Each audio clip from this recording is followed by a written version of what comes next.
Welcome to the SPLUS locking system. We'll show you how to replace key card and issue additional card in the SPLUS software. First, you'll be shown how to replace your key card. Right-click and select Reissue. A new interface will automatically pop up. Verify the displayed room number and guest information. Once confirmed, click OK. When the information interface pops up, insert the new card into the card dispenser. Wait for the system to read the card information. Once the information is read, the new card has been successfully created.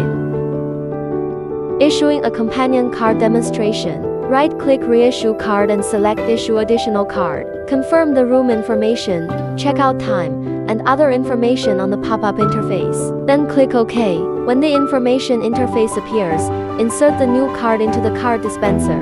Wait for the system to read the card information. Once the information is read, the companion card is ready.